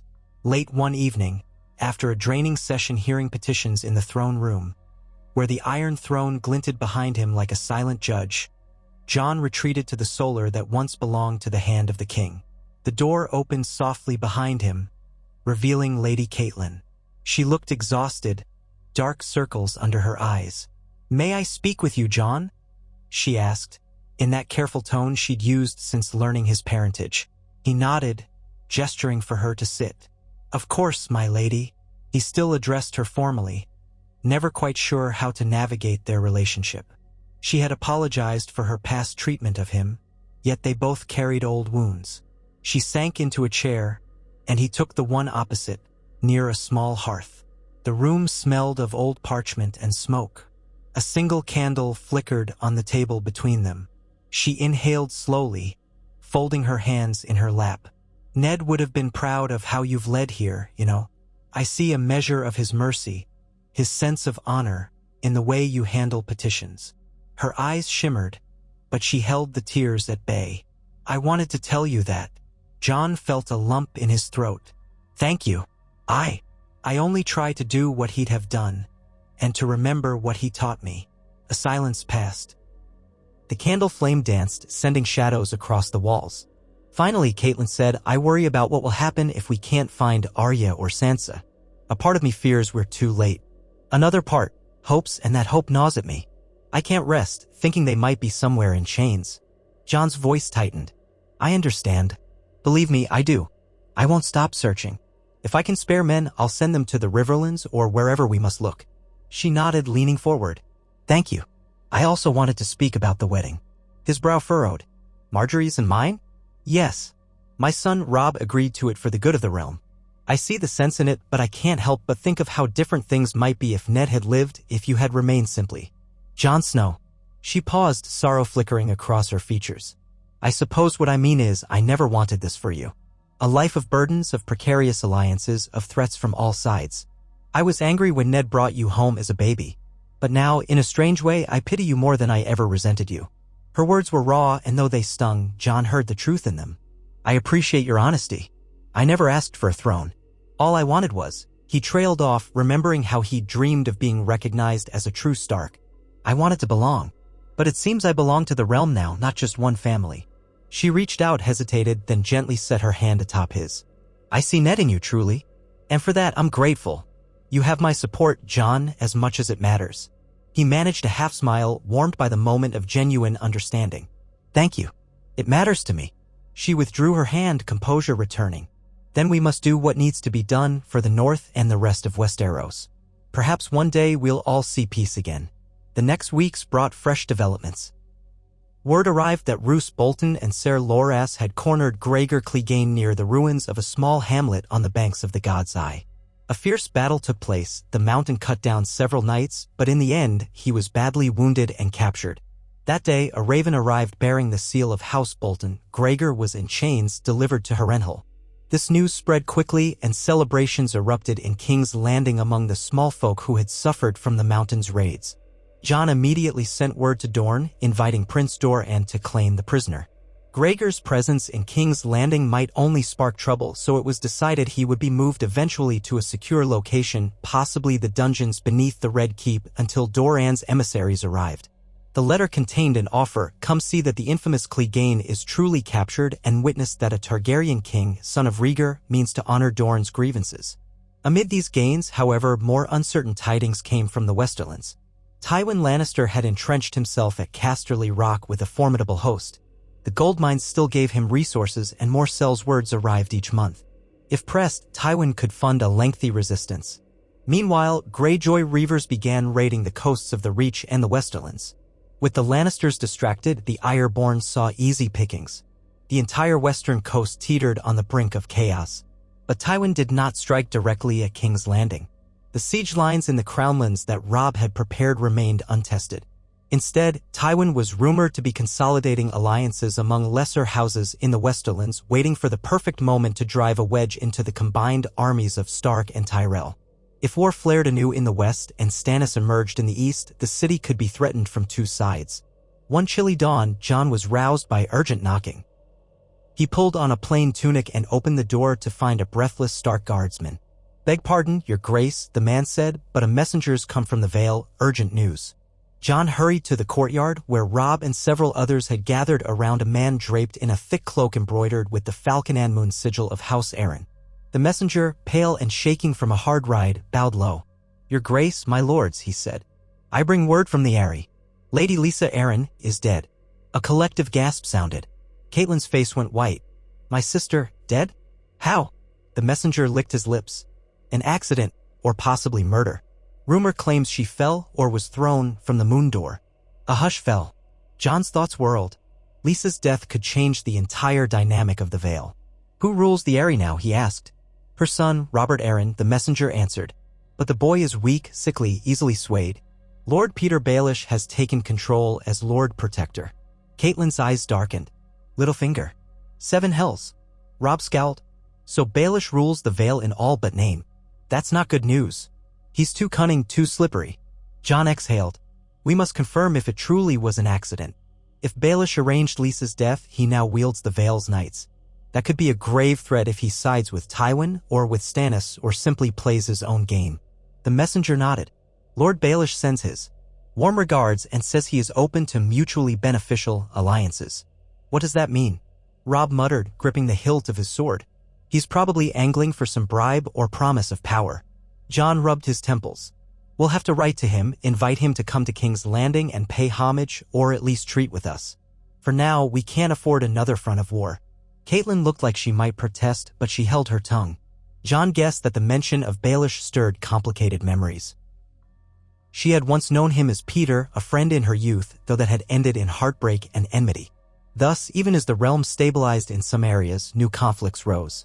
The great council that Jon had hoped to convene seemed more necessary than ever, but the lords were scattered, each region entangled in its own crises. Time pressed on. The trial of Joffrey and Cersei loomed, though Jon delayed it for the moment, hoping Tywin might negotiate to spare them. They remained in separate cells, heavily guarded. Cersei had lapsed into sullen fury, refusing to speak except to hurl insults. Joffrey spent his days shrieking at guards, demanding release. Meanwhile, the wedding between Jon Targaryen and Margaery Tyrell approached. Plans had been made to hold it as soon as the city was stable, forging the official union that House Tyrell required. Some in the city whispered that a grand wedding amidst so much death was unseemly, but others welcomed any excuse to celebrate. For the Tyrells, it was a political triumph. For the common folk, it was a sign that perhaps peace could endure if the new king married the Rose of Highgarden. For Jon and Margaery themselves, it was both a duty and, they hoped, the start of a genuine partnership. A suitable date was set, one moon's turn after Gregor's capture, giving time for guests to arrive and for the city to recover. Marjorie and her ladies busied themselves decorating the great September of Baelor, commissioning new tapestries, and preparing the feast. Robb set aside his personal misgivings to support the event, though Jon knew his brother still ached to proclaim the North's sovereignty fully. Catelyn attended Marjorie's planning sessions, a polite but subdued figure, still mourning Ned and troubled by her missing daughters. When the wedding day arrived, dawn broke across the city in a blaze of pink and gold. Banners fluttered along the streets leading up to the Great September, wolf banners of Stark, rose banners of Tyrell, and now newly sewn dragon banners for Jon Targaryen. The sight of that red dragon on black gave Jon a jolt every time he saw it. The memory of the Mad King's atrocities haunted him, but so did the knowledge that Rhaegar had once carried that same banner into battle. Perhaps Jon could redeem the symbol. Crowds gathered, many wearing flowers in honor of the Tyrell bride or sporting scraps of gray fur in tribute to the North. Jon rode in a small procession from the Red Keep to the Sept, accompanied by an honor guard of knights from both the North and the Reach. The bells tolled across King's Landing, a far kinder sound than the one that had rung out for Ned Stark's execution under Joffrey. Now the bells carried promise, or so Jon told himself. He reached the steps of the Great September, dismounting to face a sea of onlookers. Ser Loras Tyrell was there, dressed in resplendent green armor, a living rose carved into the breastplate. Robb and Catelyn stood just behind him, wearing austere Stark colors. Jon wore a doublet of dark gray with subtle black embroidery of dragons, a nod to both sides of his heritage. He felt oddly calm, though his heart thumped as he climbed the marble steps. Inside, the sept had been draped in garlands of fresh flowers brought all the way from Highgarden and lit with hundreds of candles. The air smelled of incense and roses. Rows of noble guests lined the pews, lords of the Reach, northern bannermen, river lords, and a smattering of Crownlands knights. There were vacant seats for the Vale and Dorne, but each had sent small delegations as observers. Garland Tyrell, Mace's other son, greeted Jon with a respectful bow. Grand Maester Pycelle was nowhere to be seen. He'd fled before the siege, but Maester Luwin from Winterfell had come south to officiate alongside the High Septon, who had been newly appointed by the Alliance. Jon walked to the altar where the newly chosen High Septon waited, flanked by 7 tall candles representing the 7. The walls echoed with hushed whispers. Outside, the bells continued to ring. Moments later, Marjorie entered, escorted by her father, Mace Tyrell. The entire sept seemed to draw a collective breath. She wore a gown of shimmering ivory silk, embroidered with subtle gold thread in the shape of vines and roses. A mantle of green velvet clasped at her neck with a golden rose trailed behind her. She held her head high, a serene smile on her lips, but her eyes showed a flicker of anxiety, perhaps the weight of standing before so many people about to bind her life to a man she barely knew. Jon stepped forward to meet her. He felt a mixture of admiration and relief. Marjorie was beautiful indeed, but more than that, she exuded a quiet resolve that reminded him of the best of the Tyrell spirit. Perhaps he thought they truly could find happiness or at least respect in this marriage. They stood before the altar, the Septon raised his arms, and the ceremony began. Prayers were spoken to the 7, blessings offered for fertility, prosperity, and peace. Jon tried to stay focused, though his mind drifted to the many tasks yet to come. The Septon sprinkled water from the sacred font, then motioned for them to join hands. Marjorie's fingers felt warm in his. He remembered the conversation on the walls when they had resolved to start with friendship. He hoped that friendship would endure. The Septon intoned, "Who comes before the 7 to be wed?" Jon spoke, voice steady, "Jon, of House Targaryen, son of Rhaegar and Lyanna Stark." He paused, hearing a rustle of murmurs, for some guests had never heard him proclaim his parentage so openly. "I pledge to protect and honor this lady, to share in all things, to rule with mercy, and to keep faith with the realm." Marjorie's voice was clear, carrying through the sept. "I, Marjorie of House Tyrell, pledge my love and loyalty to stand at my lord's side, to uphold his rule with wisdom and grace, and to share in his burdens." A hush fell. The Septon nodded solemnly, anointing each of them with scented oil. "Then, in sight of the 7, I bind you as one, to love and endure, to flourish and unite the realm. May the gods grant you strength." He placed their hands one atop the other, then turned them to face the assembled crowd. Applause, murmurs, and cheers rippled through the September. Jon glanced down at Marjorie, who lifted her gaze to meet his, giving him the faintest, nervous smile. They exited the sept as husband and wife, showered by petals thrown from the balconies. Outside, the bells pealed louder. The city erupted in celebration, stalls of sweetmeats, jugs of wine, dancing, and music. The Great John led a rowdy band of Northmen in a drinking song, while the Tyrell bannermen brandished bright green flags. Even a portion of the small folk joined in, for free bread and ale had been distributed to mark the occasion. Amid this revelry, Jon and Margaery were escorted back to the Red Keep for the wedding feast. Robb walked at their side, bearing an uneasy grin, trying to be pleased for Jon's sake. Catelyn followed, more reserved. Mace Tyrell beamed like a merchant who had just closed the greatest bargain of his life. The feast lasted late into the night, lavish but not decadent. Harpists played tunes said to be composed by Rhaegar Targaryen himself, stirring memories Jon could not quite grasp. Barrels of Arbor gold flowed freely. Lords toasted the Union, and a few tried to pry out hints of the realm's future. Margaery danced with Jon once, smiling shyly, then danced with Robb, the Great Jon, and even some of the older lords in courtesy. Jon sat through it all, accepting congratulations, feeling a swirl of emotions. He was no longer alone, he was bound to the Tyrells. This was the foundation upon which he hoped to build a stable realm. That night, they were led to a ceremonial bedchamber prepared for them. Tradition demanded that guests escort them to the threshold, where bawdy jokes and teasing abounded. Margaery seemed to handle it with grace, but Jon felt hot embarrassment.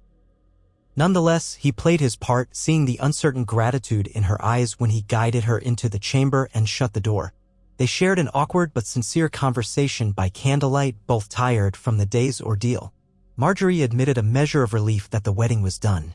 Jon confessed he was anxious about the wars yet to be fought.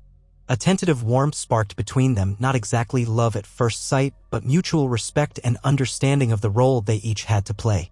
They ended up lying side by side on the large bed, hands entwined, staring at the ceiling's painted constellations, speaking in hushed tones about what the future might hold. In the days after the wedding, attention turned again to the realm's troubles. An envoy from Dorne was on the road, likely to arrive within a fortnight to see Gregor Clegane punished and negotiate Dorne's place in this new order. Meanwhile, a letter arrived from Peter Baelish in the Vale, full of flowery praise for Jon's magnificent wedding and stating that Lord Protector Baelish would be delighted to attend a great council, provided certain financial incentives and appointments were guaranteed. Robb seethed at Baelish's brazenness, but Jon took a calmer view. He's naming his price, Jon said. We can't let him slip to Tywin or Stannis. If it costs gold to keep the Vale neutral, that might be cheaper than a war. Catelyn's face was taut with bitterness, but she nodded. He'll demand land or titles, no doubt. Perhaps Harrenhal or something of that sort. Harrenhal is under Bolton's command, Robb pointed out. We can't gift it away to Baelish without angering the Boltons. Jon sighed. Then we'll need to find something else. One problem at a time. The next blow landed when a raven arrived from the north with dire news. The Ironborn had attacked the Stony Shore, burning villages and carrying off thralls. Torrhen's Square was threatened. Winterfell itself might be at risk if Balon Greyjoy pressed inland. Jon found Robb in a quiet rage, pacing the Red Keep's gallery. They're attacking our home, Robb muttered, fists clenched. While we sit here in King's Landing, playing politics. Jon's gut twisted. He thought of Winterfell's gray walls, the Godswood, the warm halls where he'd grown up. The thought of Ironborn reavers torching northern villages burned like acid in his mind. What do? We need to send men north, but we also have Tywin to worry about in the west, and Stannis possibly in the east. Robb halted his pacing. I'll go. The north was my father's seat, and I'm its king or warden or whatever we choose to call it in your new order. My place is there, defending it. Jon felt torn. He needed Robb's leadership in the south, but the north needed him more. If you leave, we lose one of our best commanders here. Robb's eyes flashed. Our family is up there. Bran, Rickon, their children. My mother might come or stay, I don't know. But I won't let the Greyjoys ravage the north without opposition. Jon couldn't argue. The north was dear to him as well. Then go, he said quietly, placing a hand on Robb's shoulder. Take as many of the northern bannermen as you need. Margaery and I will maintain control here and keep the war from spiraling. Robb gripped Jon's arm, relief mingling with determination in his gaze. Thank you. We'll drive the Ironborn out. I promise you. Within days, Robb and much of the northern host departed King's Landing, heading back toward Moat Cailin. The Great Jon rode beside him, along with other stalwart northern lords. Catelyn decided to remain in King's Landing for the time being, fearing the journey and wanting to be close to news of Sansa and Arya. It pained her to watch another part of her family ride away, but she kept her composure. The city felt emptier without Robb's presence. Though still brimming with Tyrell men and various lords, Jon sensed a shift. He had always relied on Robb's counsel, leaning on their bond as brothers. Now he stood more fully on his own, with Marjorie and Catelyn at his side, and the Tyrell alliance giving him strength. But the quiet corners of the Red Keep reminded him that every victory carried its cost. Ned was gone, Sansa and Arya lost, and now Robb was away fighting another front. Jon's responsibilities deepened. He spent his mornings at the Hall of 1,000 Thrones, an antechamber jokingly named by the common folk for its endless marble seats, where he oversaw the city's administration and received daily reports. The afternoons were devoted to war councils, forging new alliances, and ensuring no conspiracies festered. Evenings found him writing letters or reviewing ledgers with Marjorie, who proved adept at finances. Sometimes he managed a late-night walk on the walls, clearing his head beneath the stars. Sleep came fitfully. At last, the party from Dorne arrived, headed by Prince Oberyn Martell himself, the famed Red Viper. Oberyn's appearance caused a sensation in the city. He rode in with a retinue of fiercely loyal Dornish spearmen, their banners showing the sun and spear of House Martell. Oberyn was lean and sharp-eyed, with a predatory grace that made onlookers uneasy. He dismounted at the gates, demanding to see Gregor Clegane immediately. Jon greeted him in the throne room, where Oberyn bowed with a mocking flourish. "Your Grace," he said, voice dripping with sardonic courtesy. "How kind of you to invite us. I trust you haven't let the mountain escape." Jon gestured calmly. "He is in the dungeons under heavy guard. We can bring him forth for trial if you wish." Oberyn's smile was razor-thin. "A trial?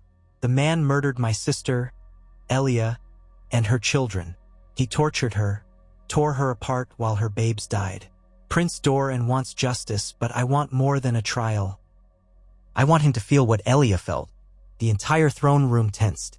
Mace Tyrell shifted uncomfortably. Catelyn stiffened, disliking the thirst for vengeance but knowing Oberyn's claim was not baseless. Jon kept his composure. "Ser Gregor is a criminal," Jon said slowly, "and he will be punished. But we will not stoop to sadistic torture. That is not the justice we seek to build this realm on." Oberyn's eyes flared. "Then you ask me to settle for a clean death or a dungeon cell? Hardly justice for Elia." Jon met Oberyn's gaze, refusing to back down. "We have many ways to ensure his final hours are not pleasant," he said quietly, "but I will not sanction the atrocities he inflicted on others. If you wish to be present for his execution, I will grant you that courtesy. A public trial might be best to show the realm that even the greatest brutes cannot escape justice." The Red Viper glowered, but then his lips curled in a smile as cold as steel.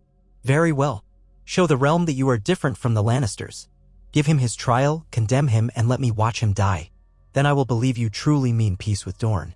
Jon nodded, though he felt a pang of trepidation. He had no desire to be cruel, but Oberyn had come for blood. A trial, if Gregor even survived his wounds, would be a spectacle. Still, it had to be done. Preparations were made for the next day. A makeshift tribunal was assembled in the throne room with highborn witnesses including Oberyn, Marjorie, Catelyn, and the key lords present in King's Landing. Jon would preside as judge. The city buzzed with anticipation, for the mountain's crimes were legendary.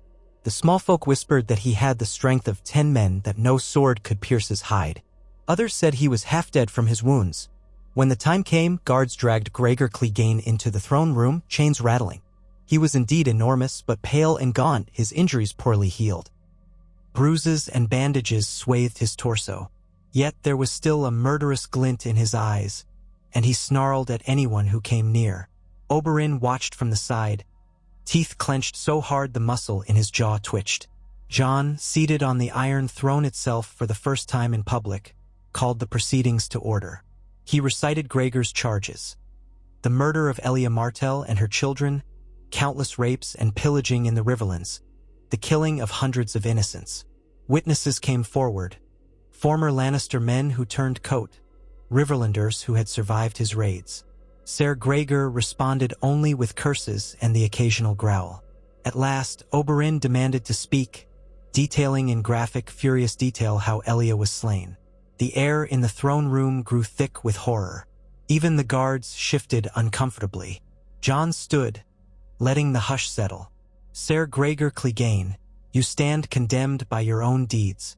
In the name of the Seven, and of the old gods, and of House Martell's rightful call for justice, I sentence you to die. May the gods have mercy on your soul. A ripple of relief and savage satisfaction passed over the crowd. Gregor roared in incoherent rage, straining at his chains. For a moment, Jon feared he might snap them, but the guards yanked him back. Oberyn stepped forward, hand on the hilt of a slender spear. In Dorne, we have a custom, Oberyn said, voice tight. Trial by combat is often invoked, but he stands already condemned. Let me deal the killing blow. Jon hesitated. He knew Oberyn thirsted for vengeance. Yet, allowing a vengeful relative to carry out the sentence could easily become a spectacle. Then again, it might appease Dorne once and for all. He glanced at Catelyn, who wore a grave expression, then at Margaery, whose eyes flickered with empathy for Oberyn's loss. Finally, Jon nodded. Very well, he signaled the guards. Unchain him from the dais, but keep him shackled at the wrists and ankles. Ser Gregor has no chance of escape. Gregor's face twisted in fury, but he was too weak to break free.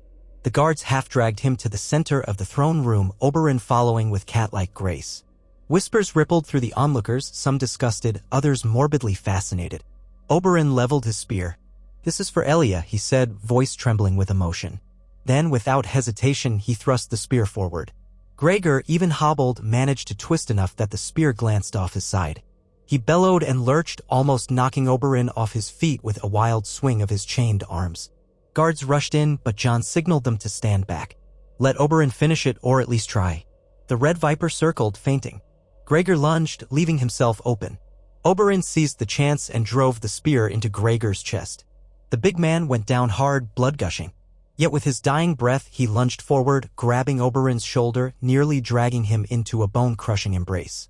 Oberyn twisted away at the last second, leaving the spear embedded in Gregor's chest. Gregor collapsed with a final roar that echoed in the high vaults of the throne room.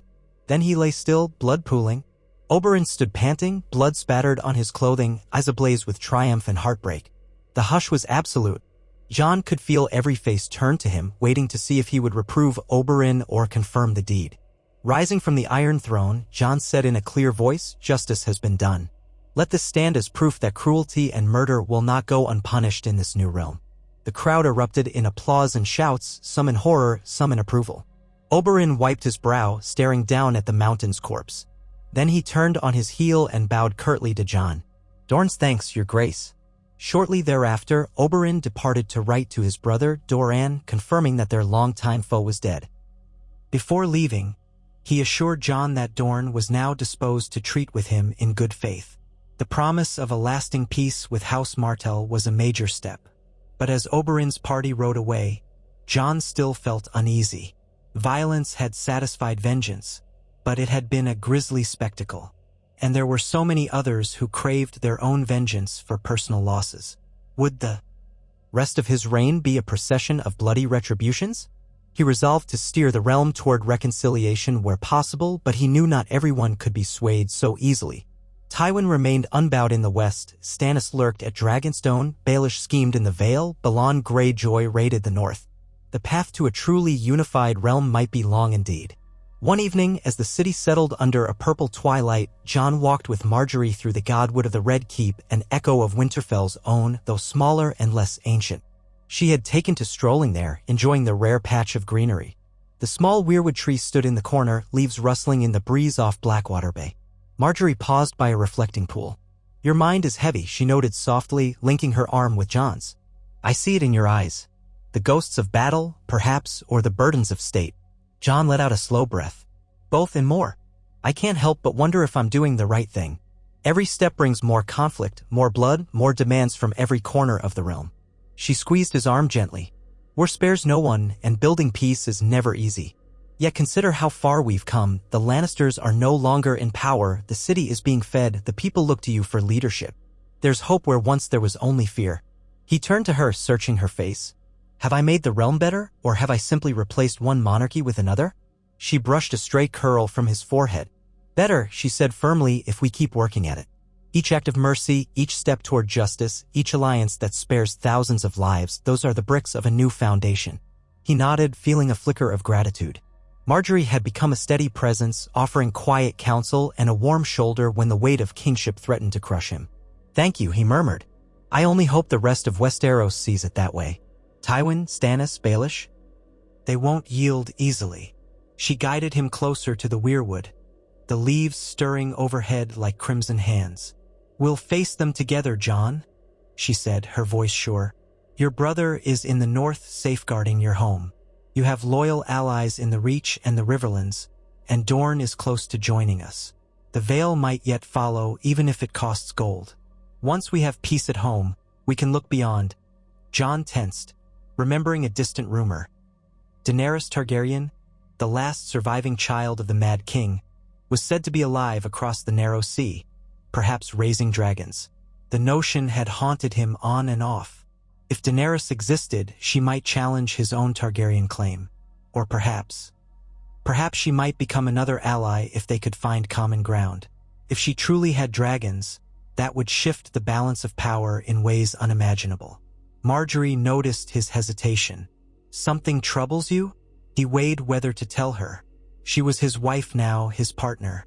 There are rumors, Jon said quietly, of another Targaryen across the sea. My father's sister, Daenerys, or rather my aunt, if she lives. Some say she has hatched dragons. If that's true, she may have a claim equal or stronger than mine, or at least she might see it that way. Marjorie's expression grew serious. Then we must prepare for that possibility. Perhaps we reach out before she does. If she's your kin, maybe she would welcome an alliance. 2 Targaryens, joined in purpose. She paused, then added with a small, ironic smile, though you'd have to handle the question of the crown. The realm probably can't sustain 2. Jon gave a low chuckle that held no real mirth. Indeed, another problem for another day. Let's secure the 7 kingdoms first. Then we'll see if the rumors are even true. They fell silent, listening to the soft rustle of leaves and the distant crash of waves against the city walls. Night deepened, stars emerging one by one. The realm was battered, divided by war, and threatened by new perils. Yet, for the first time in living memory, the Iron Throne was held by someone of Targaryen blood who also carried the values of the North. The watchful old gods and the 7 both seemed to linger in the air, as if curiously observing whether Jon Targaryen, the wolf who had become a dragon, would succeed in forging a kingdom that transcended centuries of division. In the moonlit godswood, husband and wife stood together beneath the rustling leaves, and Jon felt something like peace stir in his chest. Though the night was long and uncertain, he had allies, Robb in the north, Marjorie at his side, and the memory of Ned Stark lighting his path. Perhaps that would be enough to guide him through the storms yet to come. But far beyond the Red Keep, across the seas and at the edges of the known world, the winds of change continued to blow. The great game was not over. Tywin marshaled his armies behind the walls of Casterly Rock. Balon Greyjoy ravaged the coasts. Stannis Baratheon brooded on Dragonstone, and cunning lords like Baelish and Varys wove their webs. In the north, Robb warred against the Ironborn, and beyond the wall, an even older threat stirred in the cold darkness. Still, for now, King's Landing found a brief reprieve under the rule of a new Targaryen who had once been a Stark bastard. The small folk prayed that this wolf dragon would not prove a tyrant like the Mad King before him. And Jon, pondering those prayers, swore silently that he would not. He would uphold Ned Stark's legacy and Rhaegar's best ideals, forging a realm built on justice and tempered by mercy. If he failed, the realm would drown in blood once more. If he succeeded, perhaps the 7 kingdoms would finally know an age of peace. The moon drifted behind a cloud, and Jon took Marjorie's hand in his. Together, they returned to the Red Keep, each step carrying the faintest spark of hope. Hope that their tenuous alliance of wolf and dragon, rose and direwolf, might heal a land scarred by war. And if the cost proved high, they would pay it, for that was the burden of those who would be king and queen. Even a reluctant king must face the responsibilities laid before him.